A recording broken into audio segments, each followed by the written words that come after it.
friends, my name is Jake. Welcome to Canadian Cutting Edge, and we're taking a look at some Opinel knives. This is a review video. It's not really a review. I believe I reviewed this guy 5 years ago, maybe a little bit more. Opinel knives need or deserve to get looked at repeatedly. They are pretty good knives. Are they perfect? Of course not. Are they the best knife you can buy? Of course not. But they're pretty cool.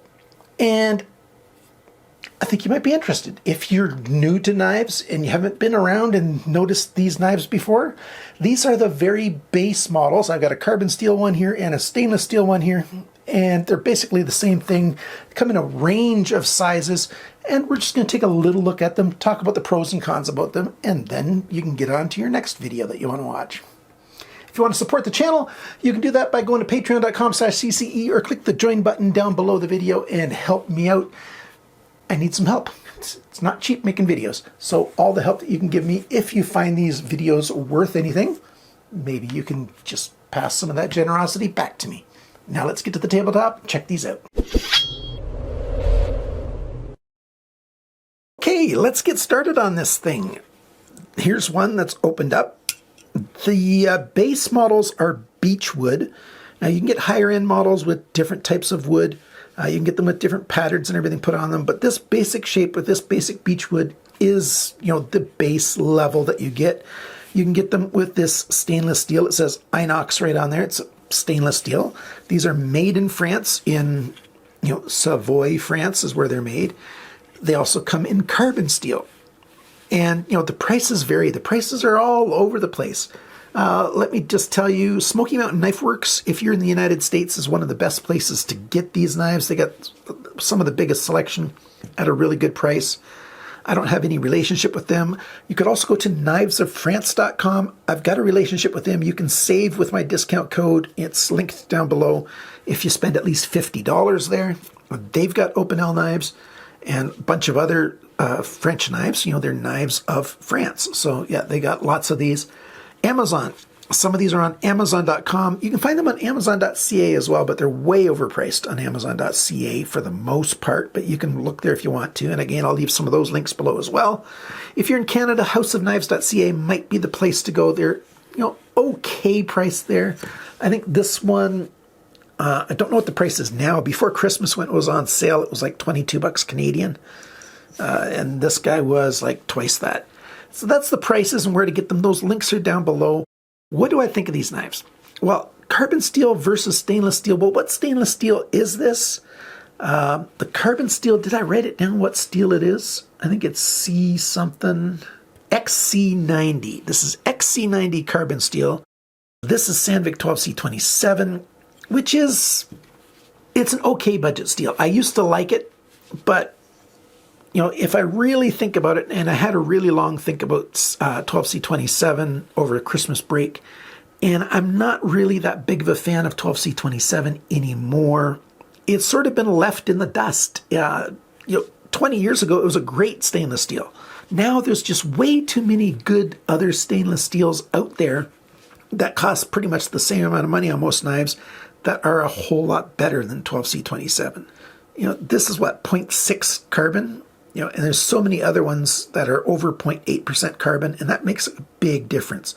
That 0.2% really does make a big difference in terms of edge retention and durability and toughness and all kinds of other stuff, as well as the other stuff that's in it. Is 12C27 bad? No. It's just that there's a whole bunch of other better stuff that's pretty much the same price. That's what my point is about that. But there's that. So the steels, if you're in a dry environment, Arizona, Alberta, wherever you live, if you live in a dry environment, I think the carbon steel is a better choice. If you live somewhere wet and humid and maybe close to the ocean, salty, the stainless steel is going to last a lot longer. And so there's that. Now the sizes, there's a load of sizes on these. It comes from quite small, like they got tiny little keychain ones where the total length when it's closed is like way down here.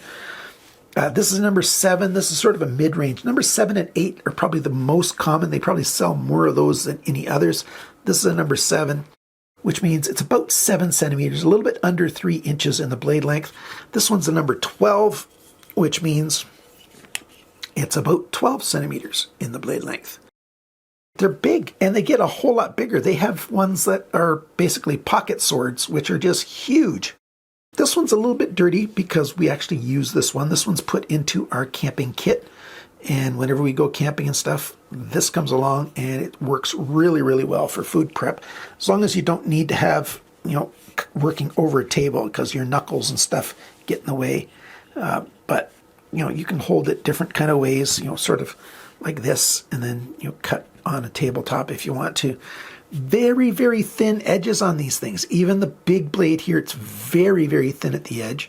You can barely see the edge grind on it. I think we put like 20 degrees on the edge grind on this. And I haven't sharpened it since then. It's kept that edge quite well. I would probably sharpen it a little bit less in the future, but that's what this was sharpened at. Same here, and you can just barely see that edge grind because of how thin it is. Makes it extremely slicey. Good cutting, slicing knife. Is this a good piercing knife? Not really, and that's mostly because you don't have a lot of protection. If you bump into something, your hand might come over that, and then you're going to cut into your fingers, and that's no fun. Another thing, what about this locking mechanism? Let me show it off. Hopefully you can see this clearly. It's called a barrel lock, at least that's what I call it. And you can just barely, if you look right in there, right there, you can see that pin. There's a pin that goes all the way through, and that's what this pivots on. And when you have it in the unlocked position, you just turn the barrel until the space there opens up, and then you can close the knife. And then you can turn this barrel lock again, and it locks the blade closed.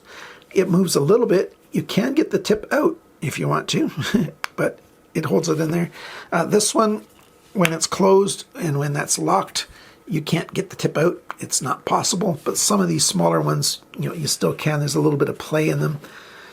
And the way you open it up, you use the nail neck, you open up the barrel, open it all the way, and then you can turn it either way because the shoulders are angled on there. So either way you can turn it, and it butts up against the blade there, right behind the heel of the blade, and it's locked. It can't close now unless you turn that barrel back. So they do lock quite well. I think even in Germany they consider these two-hand opening, which means you can carry these knives, in most countries because they're not, well, depending on the laws you have, because they're not one-hand opening. But can you operate it with one hand? Sure you can.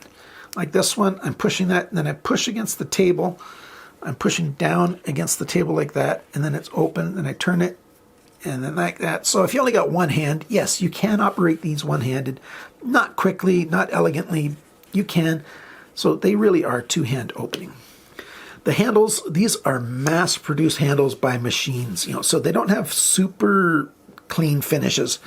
Like if I rub my finger along here, there's bumps, and they're in odd places because they just had a machine cut these out and then put a tiny bit, I think they put a tiny bit of finish on these to help protect them a little bit. As you're using it, the oils from your skin will start to soak into the wood, and that offers protection too. But basically there's nothing else in there. It's just wood. So when you close the knife, it hits on that wood, but that doesn't really hurt the edge because you're not just slamming it hard in there. It's like putting your knife onto a cutting board, and the edge can handle that. There's no pocket clips on these. But basically, you put it in a leather sleeve or you just drop it in your pocket and use it. It says on the barrel, this is number 7, made in France. This one says here, number 12, made in France. And then on the handle, it says carbone, that's carbon steel. And this one doesn't say anything, so it's the stainless steel. And like I showed you before, it says inox, which means stainless. It's right there on the blade. The thinness of the blades might be a con to you, especially at the edge. They might chip a little easier than some. That's just the nature of how thin that edge is, but it slices and cuts through things a lot easier too. The spine of this number 12 is still under 1/8 of an inch thick.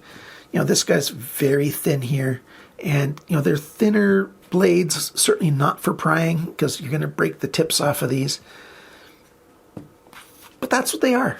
You might like the thinness, you might hate the thinness. It might be a pro, might be a con. It all depends on what you think of how thin it is. But this knife, we've been using it for about 5 years, and there's no corrosion anywhere. We've just been wiping it clean. You can see the marks. See those horizontal lines? There we go across here.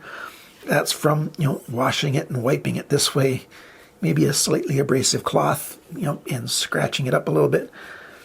That happens. Okay, we actually use this knife. They're good knives. Other pros and cons: multiple sizes. That's a pro. You can get the one that's just right for you.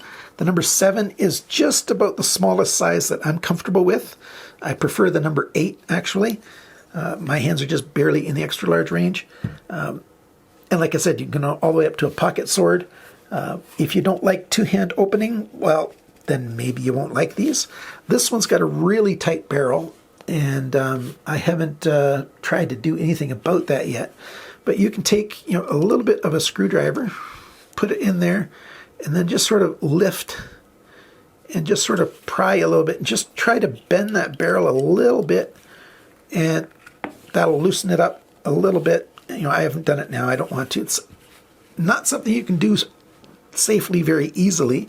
You're going to want to tape up this edge and protect it, because if you slip when you do that, you might cut yourself pretty well. But you can, loosen up your barrel if you need to. If you've soaked this thing in water for a long time, the wood will start to expand, and that barrel will get very, very tight, and you're just going to have to let it dry out. Hopefully it'll dry out properly and not warp at all or anything, and then you'll be good to go. You could drop a little bit of oil in there.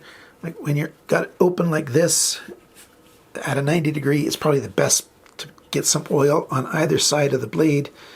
And as you move this back and forth, it'll get between and onto the wood. Especially if you think you're getting some corrosion in there, like if you let it soak in water for a long time, you're going to want to get some oil all over that so it slows down the corrosion. So there's different ways to deal with these knives, but they're quite cool. As a review, this isn't a full in-depth review video, just showing you again what they look like. I think they're cool. If you like to get knives from other countries, this is a knife that is very interesting, and it's not expensive. If you're a budget knife collector, you can get into it. And if you want to spend more money, you can on higher end models, or they've got specialty models. They got some multi-function models and stuff. And then they've got other kind of tools for the kitchen as well. Some kids' knives and things that I bought, one for my grandkids and stuff. So check out Opinel and check out my links down below. Thank you to my supporters. You guys are stunning. I appreciate your help every single month. And remember, friends, always cut towards your chum, not your thumb.